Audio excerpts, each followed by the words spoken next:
Hi everybody, it is Carla the Lush, and it is pretty late on Saturday night, so I figured I need to get a vlog out. And what I would do is my 6-week mommy update. 6-month mommy update.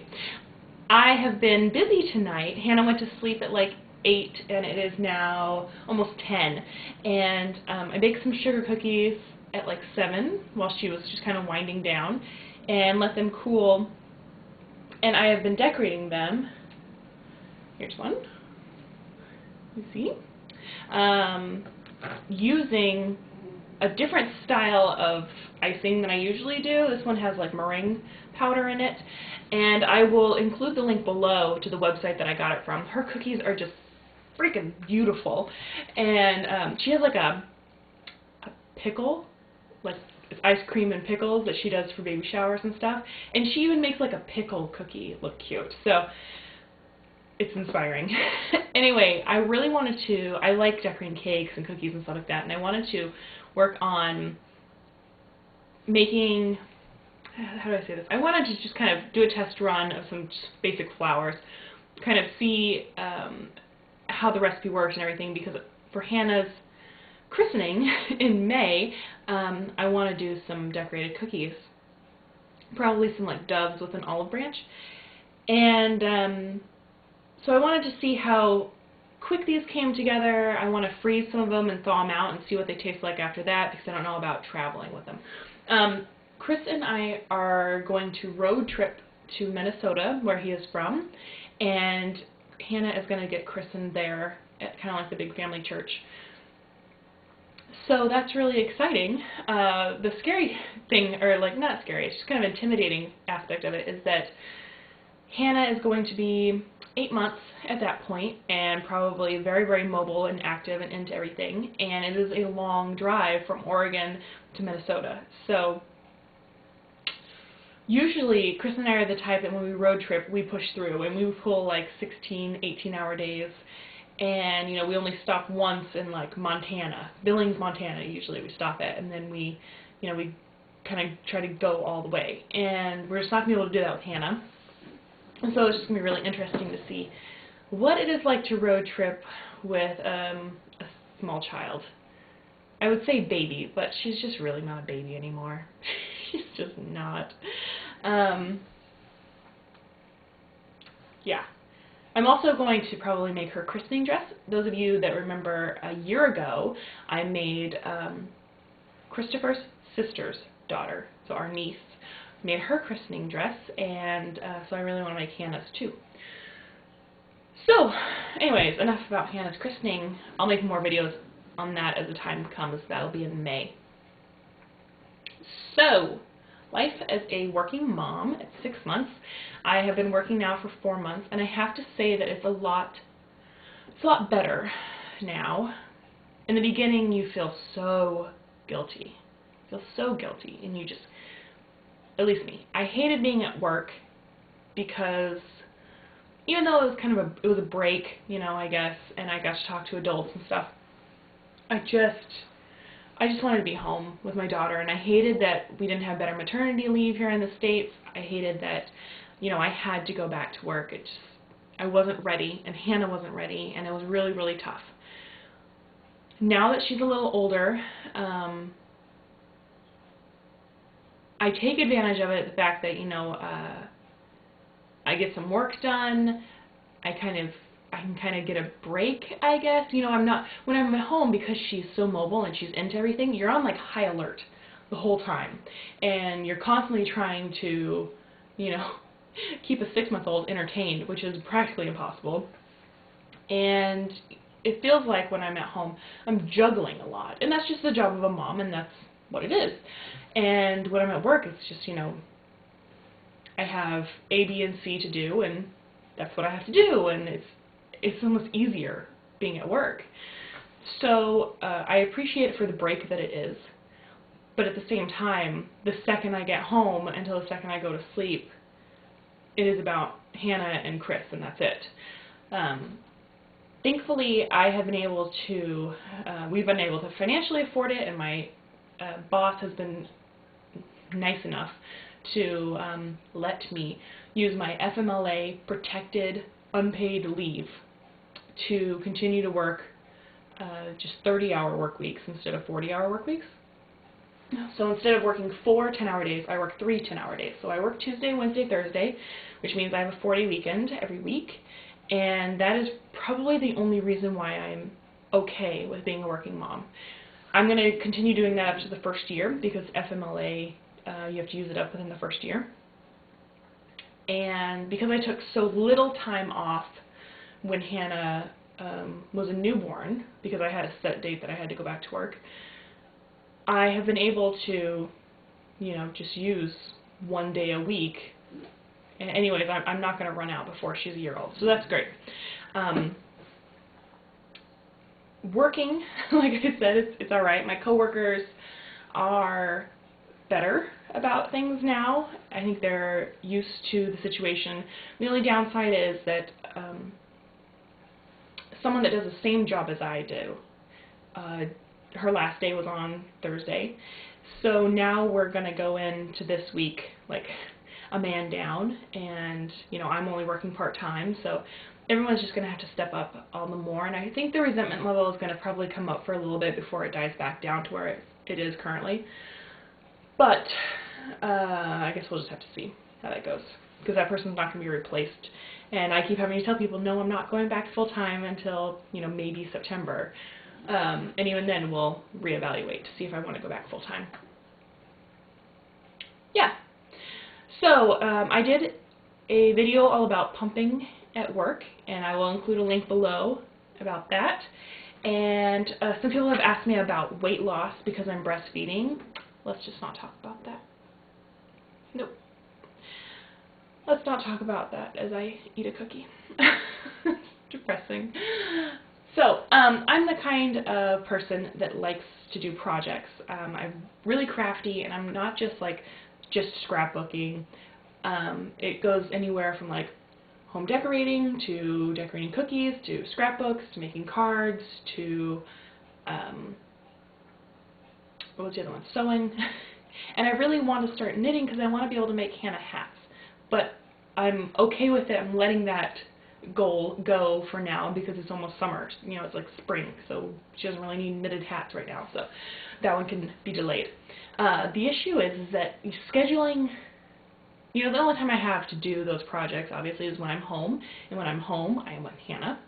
And so I have become a nap time crafter.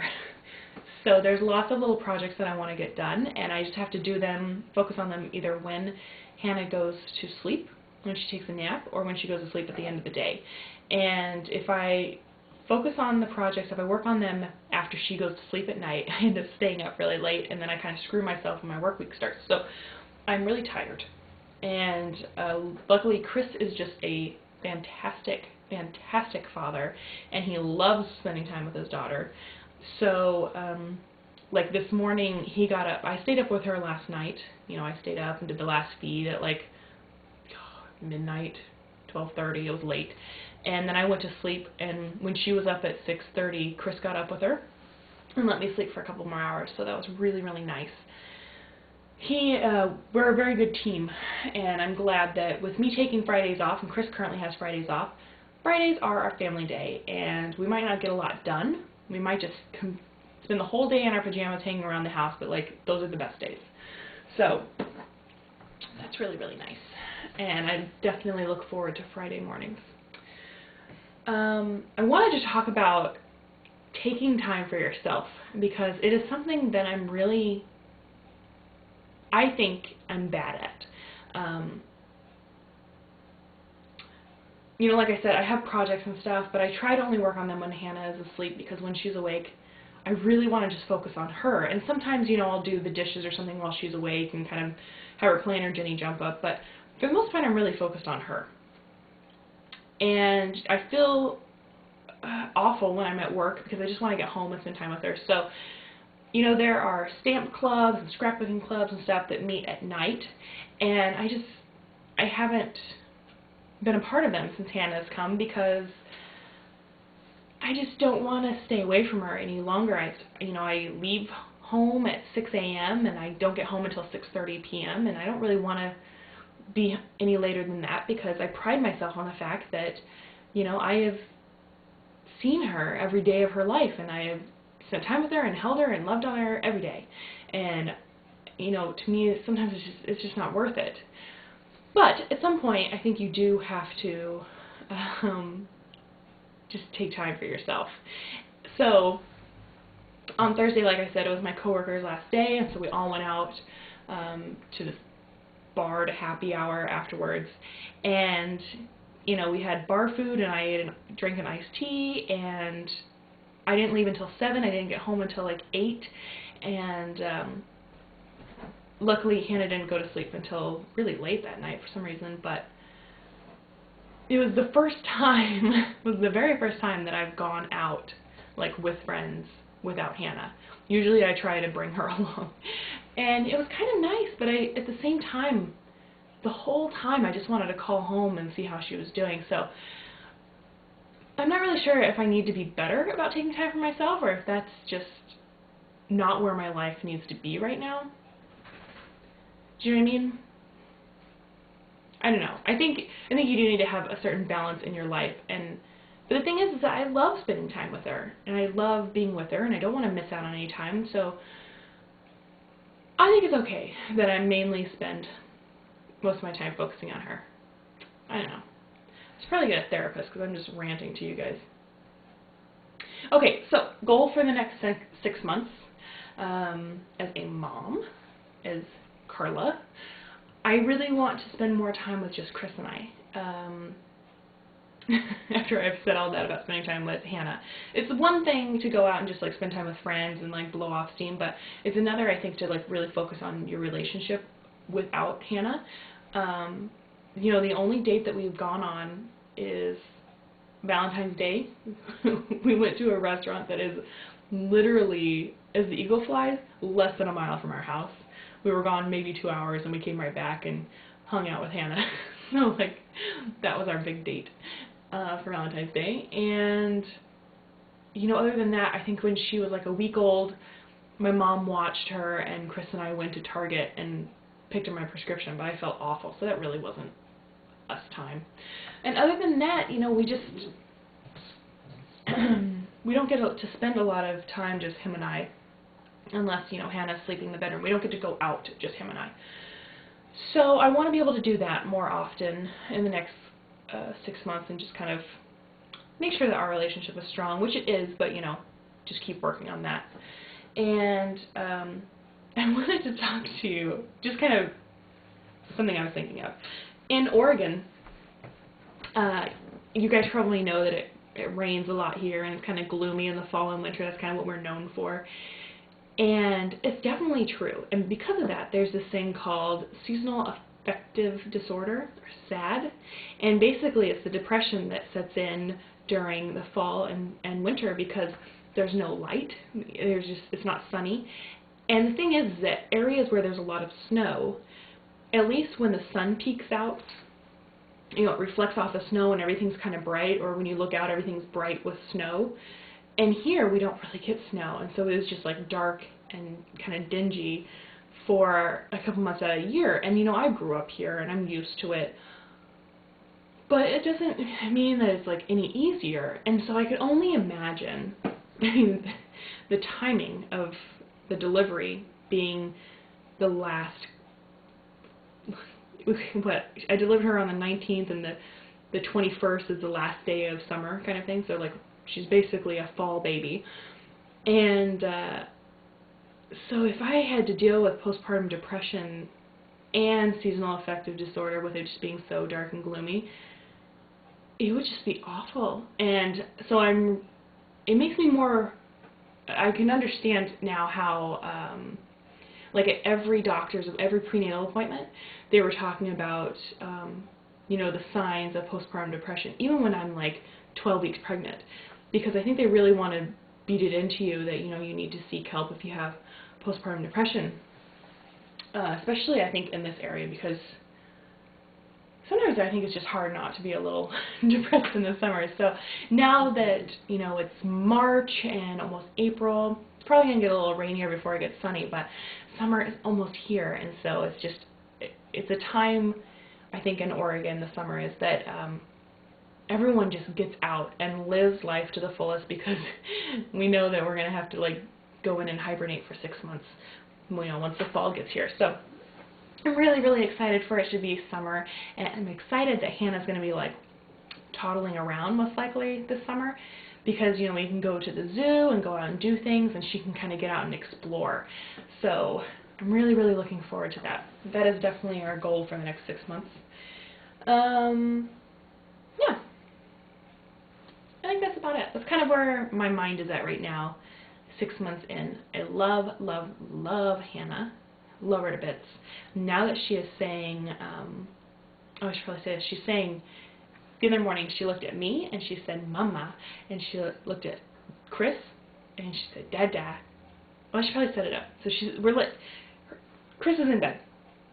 I'm getting ready for work, and Hannah is kind of laying with Chris, and she's awake, and she looks up at me and she goes, Mama, and then Chris goes, Hannah, and she looks at him and goes, Da, and then Caesar and Apollo kind of perk up, and she goes, hi, and waves at them, and it was just like, bam, bam, bam, like she got them all correctly. And so, and when Chris is holding her and she's whiny and crying and, you know, they're just being whiny. She whines in a way that she goes, Mama, Mama, Mama, Mama, Mama, Mama, and it makes you feel like the most wanted and loved person, and also so guilty that you're not the one putting her to bed and that, you know, you asked your husband to do it. Chris is just better at getting her to sleep than I am. So the fact that she can say like Mama now, and I think she's kind of getting it, that I am Mama, it's awesome. And I can't wait until she starts saying like I love you. Now you can say like, can I have kisses? And she'll turn and she like tries to kiss your face. She does the big open mouth like mwah kind of kisses. She's just showing how much she loves you, and it just it melts your heart and makes it all worthwhile, because life has changed a lot in the last 6 months. And I think once your baby can start like interacting with you more and start showing her personality and stuff, I think it just makes it all the more worth it. I can't wait until she like gives hugs and says I love you and stuff. That's just going to be crazy. So anyway, I think that's about it. If you have any questions, leave them below. And I am making a promise to you guys. I will do the 6-month cloth diaper update tomorrow. Okay? I promise. I promise I will do it. For some reason I've been dragging my heels on that video, but I will do it tomorrow. Okay? Thanks guys, and have a great weekend.